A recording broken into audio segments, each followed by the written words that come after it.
So, we learned earlier today that in international business, international trade, there are rule makers and rule takers.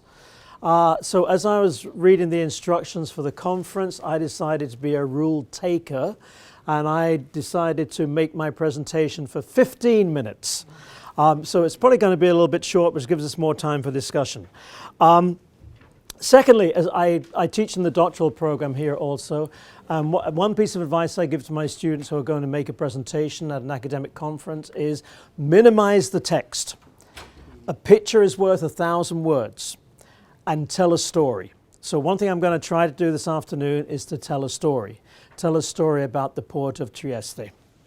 I'm not an expert on China or the Belt and Road Initiative. I came into this a little bit by accident, which I'll explain to you in just a few moments. But to start with, who here knows where Trieste is? Raise your hand, please.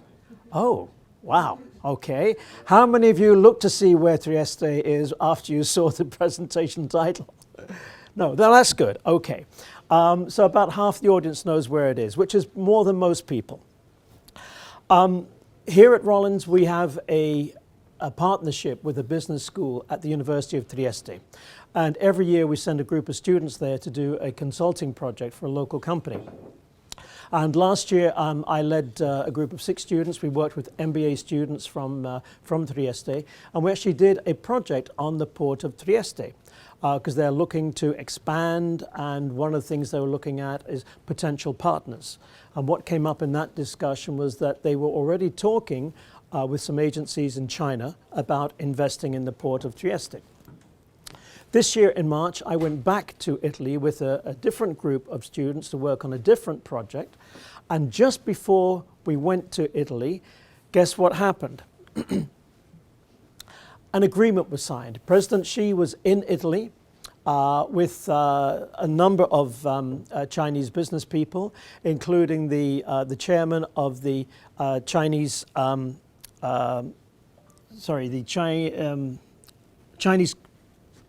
Chinese Communication Construction Corporation. And they signed a memorandum of understanding with the president of the ports of Eastern Adriatic, including Trieste.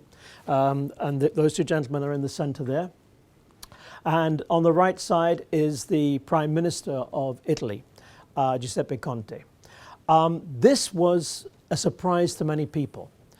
Because they'd kept this fairly quiet, and of course President Xi is there, you can see him there on the left, applauding the agreement.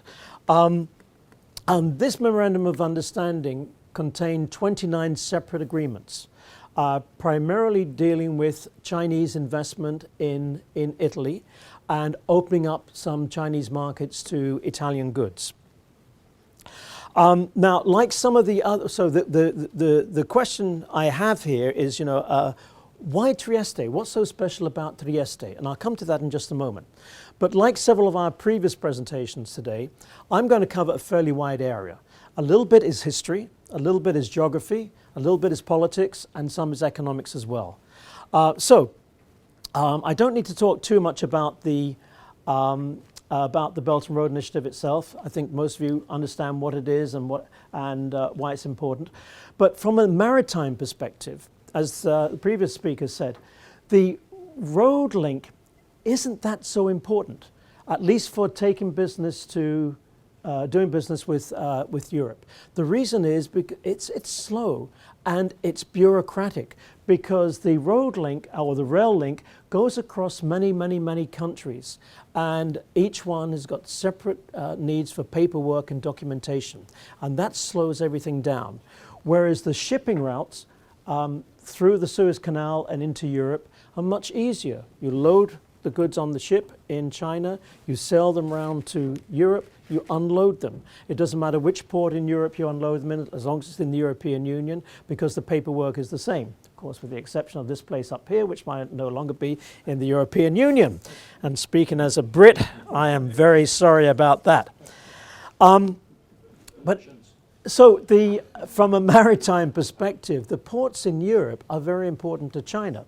And that helps explain why Chinese companies have been investing a lot in the ports of Europe over the last several years. All the way from the port of Piraeus in Greece, just outside Athens, to the ports of Rotterdam and further up at Bremen and ports in the North Sea. One thing you don't see on this map, and that is the port of Trieste. So, why Trieste? As I said, I'm going to look at these particular things, but let's start with the geographic part. It's up in the northeast corner of Italy, kind of tucked away there. And the New York Times earlier this year referred to Trieste as a forgotten Italian port. And to most Europeans, that's exactly what it is. If you ask them to name, the top 10 ports in Europe, they won't mention Trieste or any of the Adriatic ports in the neighboring countries. But if we look at history, we'll see that the port of Trieste has a long, long history. This is a map of the Austro-Hungarian Empire, which dominated Europe until the end of the First World War in 1918, when the Austro-Hungarian Empire was broken up.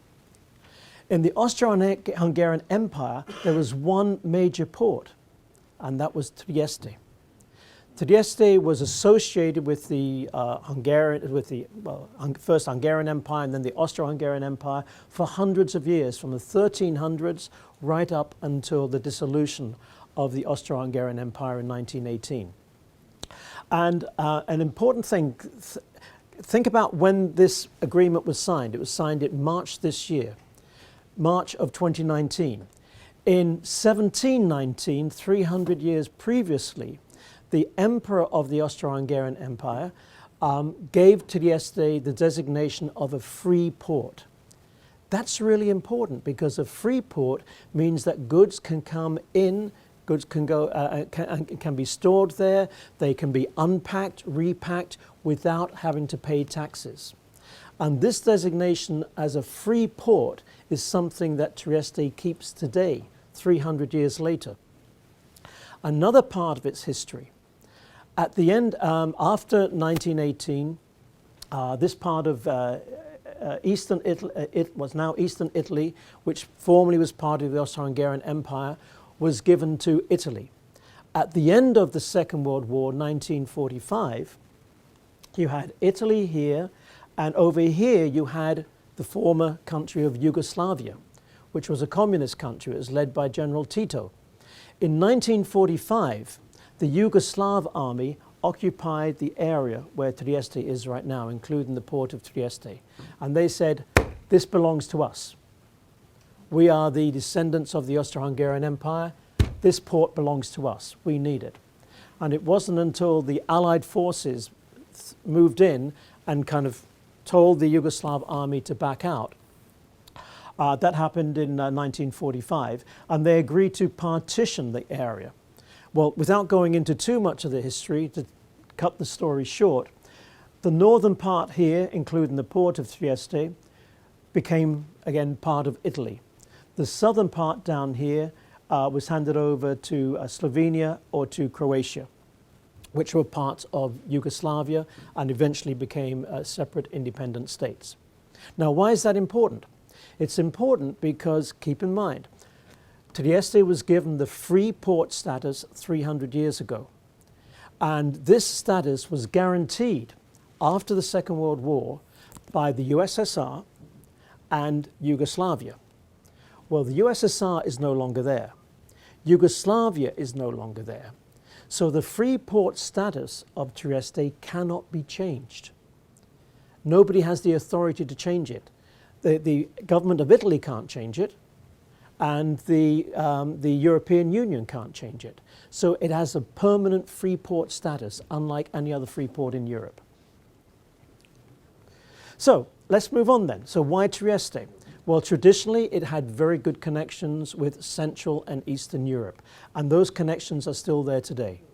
So it has road and rail connections to Austria, Hungary, further through Slovakia and Poland, and eventually, as we'll see, to the Baltic states, to former Yugoslavia, Croatia, Serbia.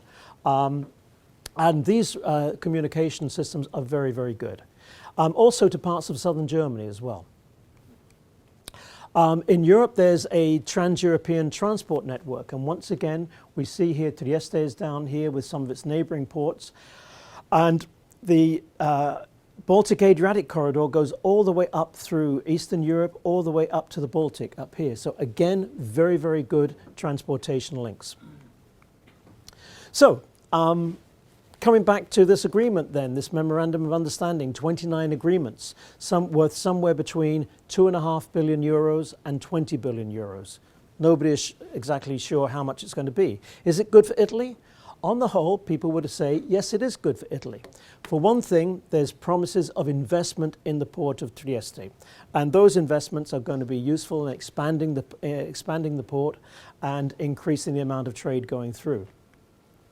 Developing the intermodal rail and road connections. It already has that intermodal network in the port, but it needs to be upgraded. Another thing that it has, that it offers, is access to Chinese markets. Italy is desperate to get more of its exports sold in China. Chinese food, especially, is very popular in. Italian food is very popular in China. So making it cheaper and easier for especially small and medium-sized Italian companies to get their goods to China is going to be important for the Italian economy. Also, right now, the current government, the current five-star movement government in Italy, is very supportive of this agreement. At the time the agreement was signed, China had a coalition government between the five-star movement and the Northern League. The Northern League were much more nationalistic and didn't really approve of this agreement. But the Northern League are now no longer part of the Italian government. So that kind of smooths the way for this agreement to go through. On the negative side, there's still a lot of questions about, well, just how far will this agreement go?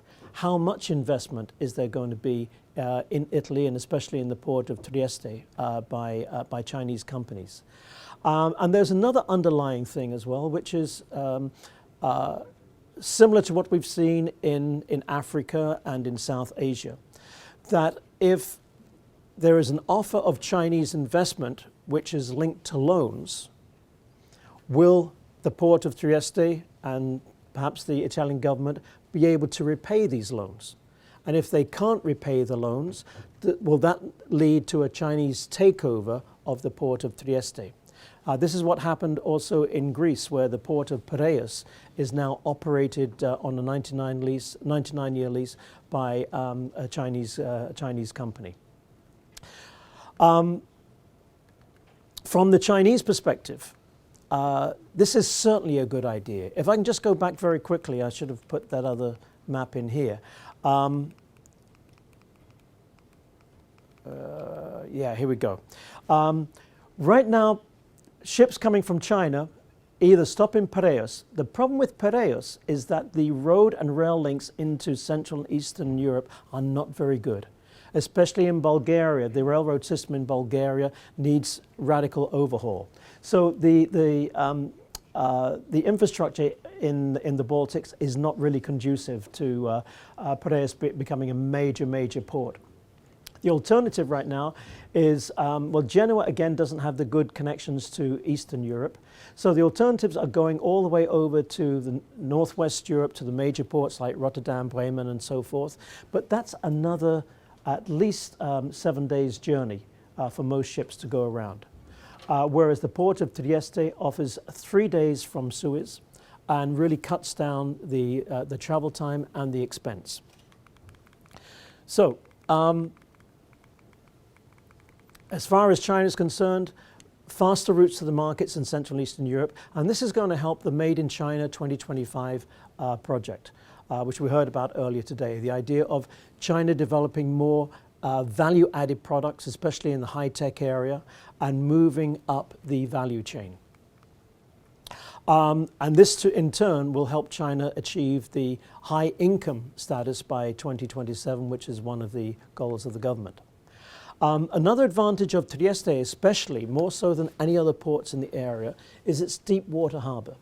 up to 18 meters. That means it can bring in the biggest container ships available in the world right now, the post-Panama style ships, which many ports in Europe cannot handle. Greater expansion of Chinese foothold on European ports, so another port there to add to the ones that are already there. Another partner, another EU partner for the Belt and Road Initiative. Not only another EU partner, but a member of the G7. And this was really a diplomatic coup for President Xi and his entourage when they were in Italy, because Italy is the first member of the G7 to sign on to the Belt and Road Initiative. And there's some consternation not only in Europe but also in the United States that this could lead to a breakup of the E7, with Italy going a separate way, rather than what the EU would like, which is to maintain a solid European front towards the Belt and Road Initiative. And as I said earlier, the big advantage of Trieste is its permanent free port status. Nobody can take that away from them. So, with 5 minutes to go, that's the end of my presentation. I hope it was useful to you, and I look forward to questions later. Thank you very much.